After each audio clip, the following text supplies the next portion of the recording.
여러분 안녕하십니까. 7개월 신차 계약하고 7개월 기다렸습니다. 무슨 차죠? BMW X7. 네.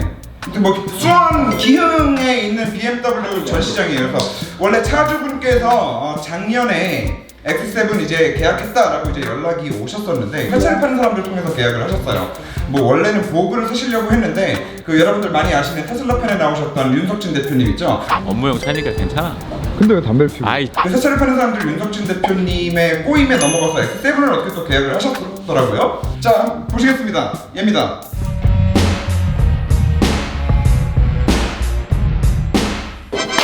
자, 차주분 모셔보시겠습니다. 안녕하십니까. 대형 SUV를 혹시 타시는 이유가 있나요? 사실 S5도 있거든요. 그리고 뭐 곧 있으면 GLS도 나오고요. 네네. 그러니까 이게 나오기 전에 저도 조금 약간 고민을 좀 했었어요. 네. X7이 맞을까라는 고민을 약간 했는데 네. 저도 이제 뭐 유튜브 검색을 해보고 벌써 이제 나오고 탄 리뷰들을 보면 욕을 하는 사람들이 별로 없더라고요. 그래서 일단 뭐 선택을 하게 된 거죠. 차량은 혹시 뭐 가족분들이 같이 타고 다니시는 용인가요? 아니면 혼자 주로 운전하시나요? 지금 가지고 있는 게 BMW GT를 갖고 있는데 네. 요것도 뭐 애들 태우고 다니기엔 나쁘진 않아요. 네. 근데 약간 이제 전 좀 큰 차를 좋아하거든요. 혹시 어떤 이유가 있으신지 큰 SUV를 선호하시나요? 근데 저는 제가 이게 취미 중에 네. 뭐 다이빙, 스킨스쿠버 다이빙도 그러니까 짐을 많이 싣는 일단 그런 게 있고 그다음에 또 그런 데 갈 때는 혼자 가는 것보다 또 사람들을 많이 태워야 되고 뭐 이런 분들 그러니까 같이 가는 멤버들이 한 4-5명 뭐 많을 때 6명 뭐 딱 그 정도 딱 인원에 딱 맞는 네네네. 제 라이프 스타일에 딱 맞는 그냥 차인 것 같아요. 네. 그리고 일단 그리고 전 높이 있는 게 좋아요. 승용차 약간 낮잖아요. 이게 어떤 네, 시야들이 네, 그렇죠, 좀 그렇죠. 약간 높이 있는 게 그냥 좀 안정감이 있더라고요. 사실 지금 이 차량이 기본 가격이 지금 1억 2,900 네네. 30D 엠팩이에요. 네네. 할인은 좀 받으셨나요? 제가 알기로는 받은 걸로 알고 있어요. 알기론? 네. 그냥 믿고 맡기시는군요? 네네네. 할인은 얼마죠? 없어? 그래. 네. 할인이 없을 만도 하죠? 없다 그러더라고요. 네네. 네, 뭐 한 달에 4대밖에 안 들어오는 거 지금 7개월 걸리셨다고요? 8개월. 열혈언니 TV 한 번 더 네, 말씀해주세요. 열혈 TV라고 이제 홀덤 방송을 하고 있습니다. 네, 혹시 뭐 홀덤에 관심 있으신 분들은 들어오셔갖고 홀덤 정보 같이 나누시고 뭐 하면 좋을 것 같아요. 유튜브 검색에서는 네. 열혈 허니 TV로 검색을 해주시면 되고 네. 도메인만 치실 거면 honytv.tv 치시면 되십니다. 네, 알겠습니다. 네. 도박 아닙니다. 네네, 스포츠입니다. 홀덤은 스포츠다. ESPN? 감사합니다. 들어가세요. 네네.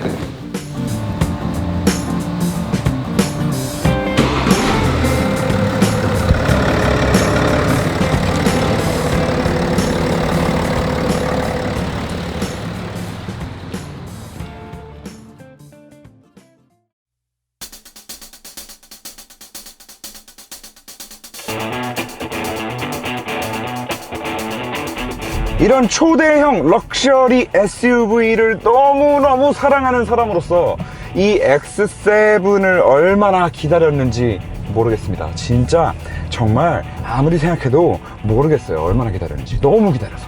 그리고 또 저 같은 경우에는 유난히 BMW X5를 또 많이 사랑하는 사람이었기 때문에 좋아하는 사람이라서 이 X7이 사실 더 기다려졌던 부분도 있습니다. 제가 오늘 시승하고 있는 차량은 BMW X7에 3000cc 직렬 6기통 디젤 싱글 터보 엔진이 들어가 있는 X7 30D 엠팩 모델입니다.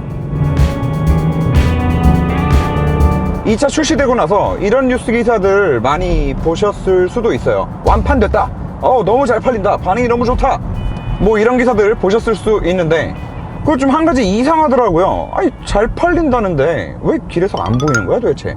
얘 포스 생긴 거 보세요. 얼마나 이게 한 100m, 200m 밖에서 봐도 진짜 눈에 확 띄어요.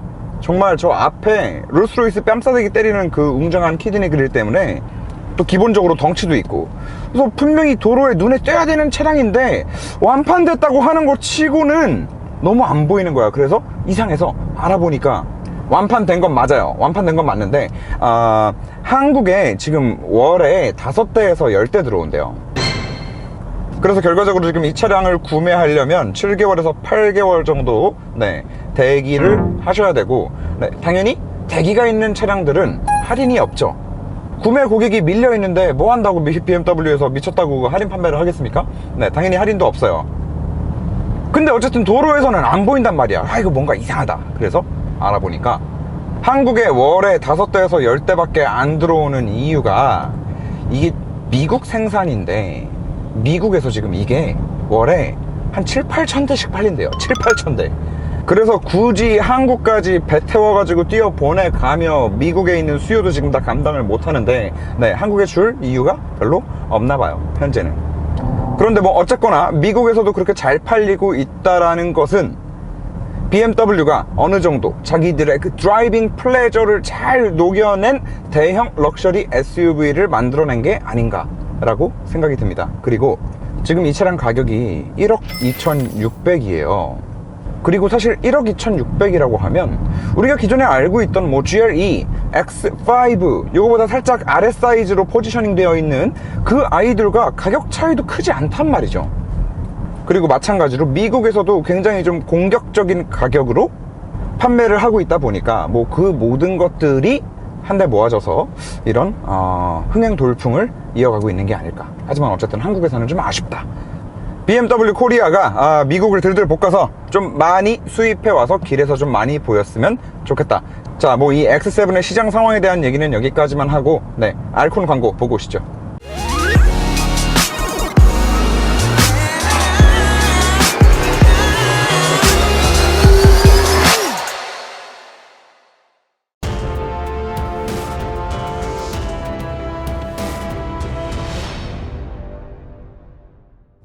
자, 여러분, 우리가 럭셔리 초대형 SUV다 라고 했을 때 어떤 것들을 머릿속에 떠올리게 될까요? 일단 웅장함이 있을 거예요. 웅장함. 그리고 고요함. 그 다음으로는 얼마나 럭셔리한 컴포트함을 가지고 있느냐.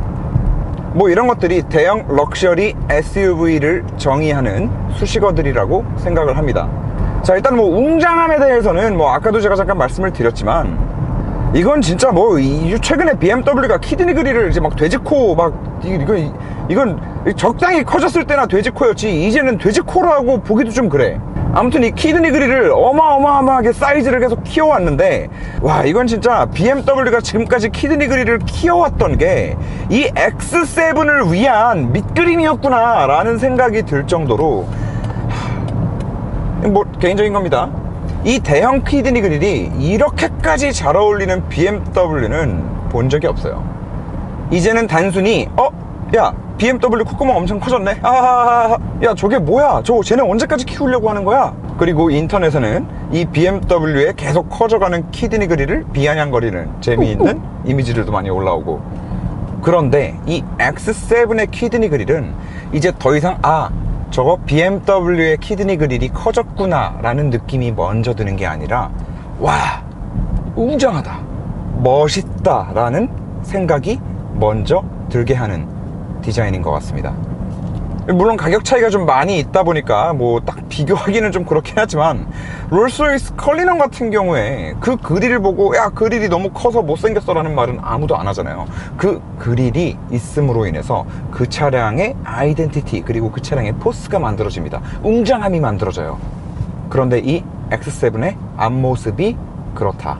그리고 BMW가 이 키드니 그릴을 계속 키워오면서 제가 한 가지 개인적으로 아쉬웠던 거는 그거예요. 키드니 그릴이 웅장해지면 웅장해질수록 이 앞범퍼도 좀 더 아래로 수직으로 딱 떨어뜨려서 그 웅장한 맛을 좀 살렸으면 좋겠는데 X5도 마찬가지고 X6도 마찬가지고 다 이 웅장한 그릴과는 좀 걸맞지 않은 또 그냥 이쁘장한 그런 범퍼 디자인을 가지고 있다고 생각을 했었거든요. 그런데 얘는 그냥 진짜 이 앞범퍼도 아래로 수직으로 딱딱 떨어뜨려서 이 뒤로 이어지는 라인도 굉장히 지금 두껍게 길게 쫙 끝까지 뻗잖아요.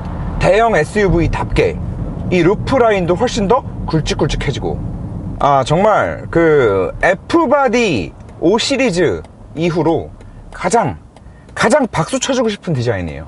진짜 실물로 봐야 돼요. 실물로 저 그릴이 이 사이즈랑 어우러져서 느껴지는 그 포스가 진짜. 그리고 그 덕분에 1억 초반에 X5와 비슷한 언저리에 있는 가격대의 차량이라고는 느껴지지가 않아요.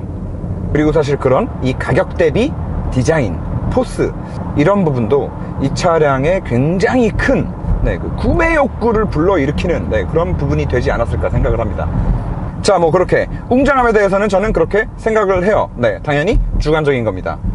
자, 그리고 다음으로 대형 럭셔리 SUV가 갖춰야 하는 덕목 중 하나라고 생각을 하는 이 고요함, 다른 말로 정숙성이라고도 하는데요. 이 정숙성 부분에서 사실 저는 궁금한 게 좀 많았어요. 왜냐면 BMW는 어디까지나 드라이빙 플레저, 운전의 즐거움을 항상 무슨 차에든 다 쑤셔 박아왔던 애들이에요. 이런 애들이 그런 컨셉을 X5, X6에까지 녹였다라고 하는 거는 오케이, 수긍할 수 있었어요.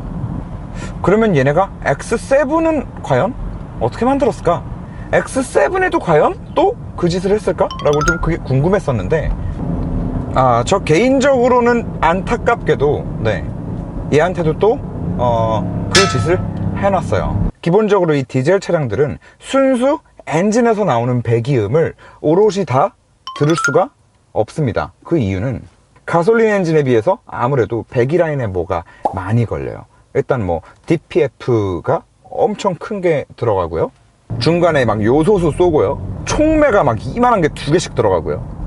그런 에미션을 맞추기 위한 많은 장비들이 배기 라인에 걸리기 때문에 거기서 이 엔진 배기음을 다 먹어버리기 때문에 무슨 난리를 쳐도 이 엔진이 순수하게 내는 배기음을 들을 수 없습니다. 그러다 보니까 아우디에서 나온 SQ5 같은 경우에 그냥 실내에서 배기 사운드를 스피커로 들려주는 게 아니라 실제로 배기 머플러 맨 뒷라인에 이런 밥통을, 그 액티브 사운드라고 하는 이렇게 은색 밥통처럼 생긴 거 있어요. 액티브 사운드를 만들어서 그 배기 라인 뒤쪽에서 실제로 사운드, 그 안에 스피커가 들어가 있거든요. 괜찮은 배기음을 만들어 줬었거든요. 그런데 그게 X5, X6도 마찬가지지만 X7도 마찬가지로 장착이 되어 있습니다. 그래서 들어보실래요? 이렇게 대형 럭셔리 SUV의 정숙성이고 고요함이고 일단 필요 없고, 디젤임에도 불구하고 배기 사운드를 만들어줬다. 그리고 같은 대형 럭셔리 SUV의 반열에 올라있다라고 할 수 있는 레인지로버, 뭐 스포츠, 보그, 그리고 GLS 이런 차량들과 비교를 했을 때 이 엔진의 사운드도 확실히 실내로 많이 유입이 됩니다. 이 부분이 한 가지 너무 아쉬운 건 배기음까지도 그렇다 치는데 이 디젤의 엔진음은 아무리 BMW의 디젤 엔진이라 하더라도 이건 결코 듣기 좋은 소리일 수 없어요. 그리고 현존하는 모든 디젤 엔진 단 하나 빼고, 벤츠의 직렬 6기통 디젤 엔진 그 단 하나를 빼고 나면 모든 디젤 엔진, 얘도 포함이에요. 얘도 포함해서 모든 디젤 엔진들은 고RPM으로 올라갔을 때 그 더러운 카랑카랑하는 노킹 소리가 납니다. 그 노킹 소리가 실내로 그대로 다 들어와요. 근데 많이 들어온다는 거지. 이런 부분이 X5까지만 하더라도 저는 충분히 감수할 수 있는 부분이고, 그리고 이 차량의 다른 장점들, 그리고 컨셉을 생각했을 때 납득할 수 있는 수준이라고 생각을 했는데, 세븐에 와서까지 이런 배기음과 이런 디젤 엔진 소리를 들어야 된다는 거는 이거는 좀 아쉽다. 하지만 가격이 1억 2천만 원이기 때문에 물론 용서는 하지만 지금 우리나라에 이 X7 40i도 아주 소량이지만 들어오기는 해요. 그러니까 이 차 구매하실 분들은 무조건 가솔린을 구매하시는 게 좋을 것 같다라는 말씀을 여기서 잠깐 드리고, 계속해서 주행보조장치 테스트를 시작함과 동시에 이 차량이 가지고 있는 컴포트함, 럭셔리한 컴포트함, 편안함, 승차감, 수많은 편의 장비들에 대해서 말씀을 드려볼까 합니다. 자, 일단 이 BMW도 주행보조장치가 날이 가면 갈수록 계속해서 발전을 하고 있어요. 그래서 지금 이 X7에 BMW가 가지고 있는 가장 최신의 ADAS 주행보조장치가 들어가 있습니다. 고속도로에서 기본적으로 차선 중앙을 잘 유지하면서 가는 거는 당연한 거고, 이제는 이 BMW도 테슬라처럼 디스플레이에 앞차가 어디쯤 있는지, 그리고 측면, 그리고 후측방에 차가 지금 어떻게 지나다니고 있는지 모든 것들을 다 인식합니다. 이 말은 뭐냐? 이 녀석도 뒤쪽에 수많은 레이더들이 또 추가가 됐다는 얘기고, 전방 같은 경우도 카메라를 이제 3개를 써요. 카메라 3개 레이더 쓰고, 그리고 각도 코너에다가 측면 레이더를 쓰고, 그 2개를 잘 센서 퓨전을 해서 주행 보조 장치를 굉장히 세밀하게 작동시켜준다. 아까 그 정숙성 부분에서 다 말씀을 못 드렸는데, 노면 소음도 동급 차량들 중에서는 가장 많이 들어와요. 풍절음이 크게 거슬리진 않아요. 뭐 150까지 속도를 높여도 풍절음에 대한 거는 크게 못 느꼈는데, 노면 소음은 확실히 좀 들어옵니다. 아마 뭐 뒷타이어 트레드가 뭐 315나 되는 뭐 그런 영향도 있을 거고, 여러 가지가 영향을 미치겠지만, 어쨌든 그 또한 얘네가 그 스포츠성을 잡기 위한 노력이 아닐까, X7에서조차. 네, 뭐 얘기가 잠깐 샜는데, 그래서 주행 보조 장치를 작동해보고 지금 테스트를 해보고 있는데, 정말 괜찮은 성능을 보여줍니다. 그리고 이번에 이 주행 보조 장치에 이제 한 가지 추가된 기능이 있어요. 자, 주행 중에 깜빡이를 살짝 반셔터만 눌러주면 차선 변경. 얘는 차선 변경하는 동안 계속 누르고 있어줘야 돼요. 왜 그 GV80 같은 경우에는 한번 누르고 인식하면 자기가 이렇게 쭉 들어갔잖아요. 얘는 핸들을 잡고 있는 상태에서, 자, 살짝만 댈게요. 손을 이렇게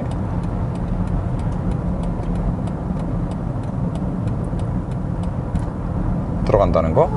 자, 그리고 고속도로에서 이렇게 큰 공류를 만났을 때, 지금 보시면 핸들을 이렇게 까딱까딱까딱 하죠. 네, 요 까딱까딱 하는 걸 소잉이라고 하는데, 방금 꽤 큰 공률에서 차선 인식 그대로 깨끗하게 잘 됐고, 그리고 예전에 비해서 고속으로 큰 코너를 에이다스가 혼자 감아 나갈 때 이 소잉하는 능력이 굉장히 많이 좋아졌다. 그리고 BMW 타시는 분들도 이제 이 부분을 모르시는 분들이 있으신 것 같던데, 이 BMW 같은 경우에는 주행 보조 장치를 작동함에 있어 사람이, 운전자가 핸들을 손에 잡고 있냐 아니냐를 판단하는 기준이 조금 다릅니다. 일반적으로 뭐 벤츠도 그렇고요, 뭐 현대기아도 그렇고요, 대부분의 많은 회사들이 사람이 핸들을 손으로 잡고 있을 때 이 컬럼에서 토크를 느낄 수밖에 없단 말이죠. 그 아주 미세한 토크를 검출해서 사람이 손으로 잡고 있구나 아니구나를 판단을 합니다. 그렇기 때문에 핸들에서 손을 놓고 가만히 있어도 얘가, 이놈이 직진만 하고 있을 때는 딱히 핸들을 까딱거릴 필요가 없으니까, 똑바른 길에서는 그럼 그냥 잡고 있는지 아닌지 모르고 그냥 갔던 거예요. 자기가 핸들을 꺾어야 될 일이 없으니까. 직진에서는, 직진 구간에서 손 놓고 엄청 오랫동안 간다 그리고 막 좋아하다가 BMW를 딱 타면은 뗐다 하면은 바로 잡으라 그러니까, 네, 그래서 BMW는 안 좋구나라고 잘못 알고 계신 분들이 있는데, 네, BMW가 안 좋은 게 아니라 BMW는 이 핸들에 닿는 사람의 피부를 인식합니다. 그래서 그 정전기 타입으로 인식을 하기 때문에, 네, 다른 거예요. 그래서 얘가 핸들에서 손을 뗐다 하면 직진 구간이라도 그거를 바로 아는 겁니다. 네, 사실 안전을 생각하면 이게 맞죠. 그런데 이제 워낙에 주행 보조 장치들이 워낙 좋아지다 보니까 이제 요즘에 다들 직진에서는 그냥 그 손 놓고 이렇게 편하게 간단 말이죠. 이제 그럴 때는 이제 좀 불편할 수 있다는 거. 근데 사실 이것도 얘를 속이는 방법이 있기는 합니다. 여기 뭐 하나 붙여놓으면 되긴 하는데, 네, 그걸 제가 영상에서 말씀드리면 좀 그럴 것 같아서. 저는 그리고 BMW 타서 이 제스처 컨트롤 하는 거는 요거는 진짜 꼭 쓰거든요. 바로 인식돼. 그리고 얘도 인식률이 되게 빨라져서. 근데 솔직히 이거는 이렇게 해서 볼륨을 올리고 내리고 하는 거는 미세 조절도 힘들고, 어차피 여기 조그가 있기 때문에, 네, 대부분 조그를 사용하시는데, 운전하다가 옆 사람과 대화를 하는데 잘 안 들려. 그럼 잠깐 멈추고 싶을 때, 전화 왔을 때, 뭐 톨게이트에서 창문을 열었을 때, 주차요금을 정산할 때, 이럴 때 음악이나 라디오를 잠깐 멈추고 싶다 그러면은 이 뮤트 하나는 진짜 기가 막히게 써먹는다. 자, 다음으로 이 X7이 6인승, 7인승 이렇게 출시가 됐단 말이죠. 그리고 지금 이 차량 같은 경우에는 6인승이에요. 둘, 3열까지 있어요. 제가 레인지로버 보그랑 비교하는 영상, 네, 지금 요 영상에서 제가 말씀을 다 드리기는 했는데, 그리고 보여드리기도 했는데, 일단 3열 같은 경우에는 성인이 편하게 타고 다니기는 좀 힘들 것 같아요. 일단 첫 번째, 진입 자체가 너무 힘들어요. 기본적으로 차에 그 사이드 스컷도 많이 튀어나와 있고, 그 도어 스커프도 너무 안쪽에 들어가 있고 높고, 그런 상태에서 뒤로 들어갈 수 있는 공간은 또 안 나오고, 그런데 막상 그렇게 힘들게 해서 3열에 또 타면 이 허벅지의 높이가 충분히 높지 않다 보니까 허벅지 서포트가 또 제대로 안 되고 레그룸도 생각보다 그렇게 넉넉하지 않아요. 하지만 그 X5를 타시면서 트렁크 공간이 좁아서 불만인 분들이 은근히 있으시더라고요.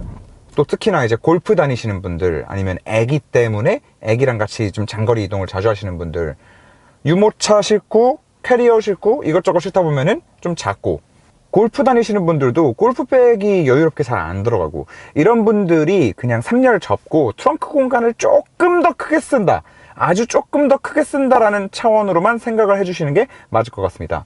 그리고 이것도 이제 한 가지 좀 아쉬운 부분 중 하나인데, 3열을 접었을 때 트렁크 공간이 그래도 좀 X5 대비 많이 넓어졌으면 얼마나 좋았을까라는 생각이 자꾸 들어요. 그 말은 트렁크 공간이 생각보다 많이 넓진 않아요. 그리고 3열에 나름 또 럭셔리 SUV다 보니까 3열도 많은 투자를 했어요. 고급스럽게 암레스트도 만들어 놓고 컵홀더도 있고 막 타입C 고속 충전 포트도 있고 여러 가지 많이 만들어 놨는데, 그런 것들 많이 만드느라고 이 큰 사이즈 SUV의 넓은 트렁크 공간의 메리트를 좀 많이 깎아먹은 것 같다. 그리고 이런 초대형 럭셔리 SUV를 1억 2천만 원대에 살 수 있다라는 그 사실만 하나 보면은 너무 많은 거를 기대해서는 안 되는 것일 수도 있지만, 그래도 이왕 2열을 독립 시트로 저렇게 빼놨으면 2열의 가죽 재질이나 이런 착좌감, 저런 스티치들은 좀 신경을 써줬으면 너무 좋았을 뻔했다. 솔직히 이 X7의 2열은 팰리세이드보다도 못한 것 같아요. 시트의 높낮이 조절도 안 되고 통풍 시트도 안 들어가 있고, 가죽의 질감도 이 앞좌석이랑은 차이가 좀 나고, 그리고 저 스티치, 장안평 스타일의 스티치, 장안평 에디션의 저 가죽 시트 스티치가 너무 싫다 진짜. 자, 하지만 이 차량은 에어 서스펜션 성애자. X5와 동일하게 앞뒤 다 에어 서스펜션이 들어가 있고, 제가 또 한 가지 굉장히 궁금했던 포인트인데, X5와는 세팅이 달라요. 분명히 달라.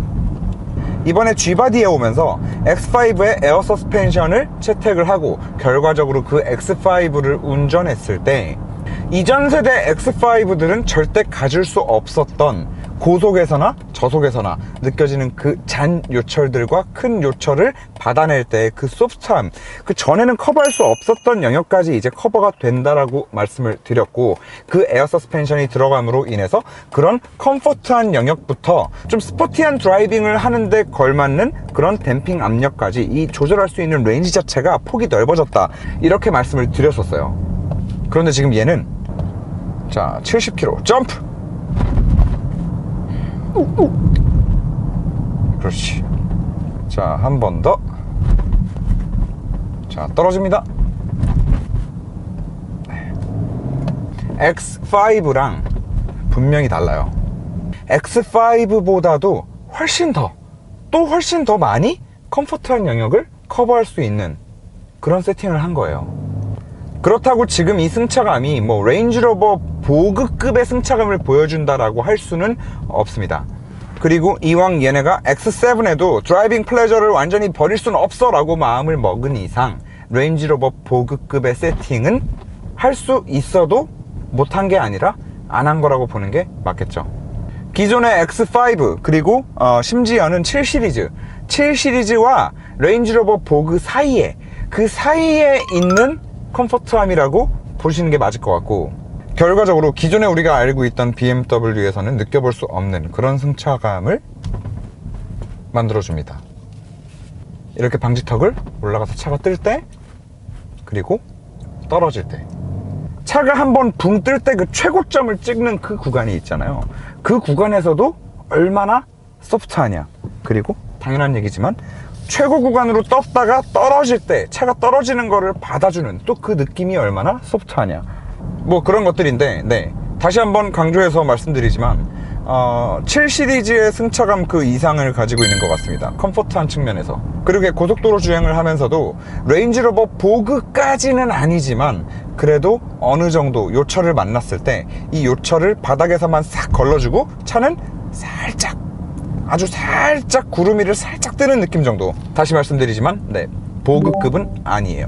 보그 같은 경우에는 완전 최고급 매트리스 위에 라텍스 한 2겹 더 들어가 있고, 그 위에 거위털로 마무리 피니시 해서 몸에 완전 싹 감기는 느낌이라면, 얘는 그냥 최고급 매트리스에 누워있는 정도의 느낌. 네.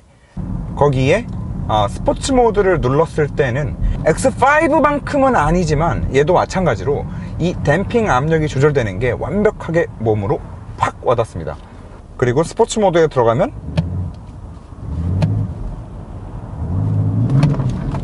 엔진 리스폰스 확 변해주고,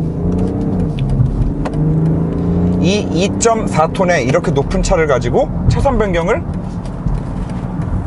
딱 때리고 다시 딱 돌아왔을 때 칼로 베는 느낌이 난다는 거. 2.4톤으로. 사실 이런 컨셉의 차량에 왜 이렇게까지 해야 되나 싶은데, 네, 스포츠성 없어도 되니까 더 럭셔리한 승차감으로 갔으면 어땠을까 라는 아쉬움도 들고, 하지만 어쨌든 X5까지는 아니더라도 이 댐핑 압력을 조절하는 레인지 자체가 워낙에 넓기 때문에, 그리고 뒷타이어 사이즈 315짜리 뒷타이어가 양쪽에서 딱 버텨주고 있는 덕분에 이런 고급스러운 에어 서스펜션의 느낌을 느끼면서 운전을 하다가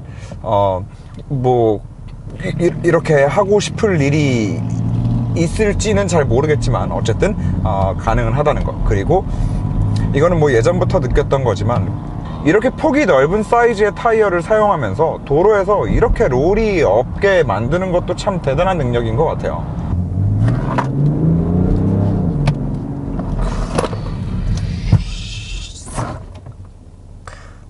브레이크 죽여주고. 네, X7 정리를 하겠습니다. 제가 오늘 말씀드린 모든 내용, 그리고 이 디자인, 사실 디자인 하나만 보더라도 1억 2천이면은 사야 되는 차가 맞다. 그런데 가솔린으로 사셔라, 이왕 사시는 거 40i가 딱 맞는 선택이 될 것 같다. M50D도 좀 아닌 것 같아요. M50D도 뭐 어차피 똑같은 엔진에 터보 몇 개 더 걸리고 세팅 조금 바뀌면은 M50D가 되는데, 기본적으로 차가 가지고 있는 컨셉 자체가, 그리고 이 차량이 가지고 있는 이런 승차감에 대한 이런 부분들이 초반에 토크발로 확 밀어 제끼면서 이렇게 막 목 제껴지고 이렇게 타는 컨셉의 차가 아니에요. 그리고 이 BMW의 디젤 엔진은 기본적으로 너무 워낙 럭셔리를 지향하는 대형 SUV이다 보니까 자꾸 이 안으로 들어오는 저 디젤 엔진이 더욱더 거슬릴 수밖에 없는 그런 부분인 것 같다. 그리고 이 인포테인먼트는 진짜 다른 제조사들이 좀 보고 배워라 제발. 이 UI 구성부터 시작해서 이 터치감, 해상도, 따라올 수 있는 브랜드가 없는 것 같아요. HUD도 마찬가지고. 자, 오늘 리뷰는 여기까지 하는 걸로 하고, 오늘도 시청해 주셔서 대단히 감사드립니다. 여러분, 코로나 때문에 계속 좀 시끄러운데 꼭 건강관리 잘 하시고 마스크 잘 쓰고 다니시고 손 자주 씻으시고, 그래서 혹시나 저희 시청자분들 중에 또 코로나 때문에 혹시나 고통받는 시청자분이 안 계셨으면, 안 나왔으면 좋겠습니다. 자, 다음 영상에서 또 뵙겠습니다.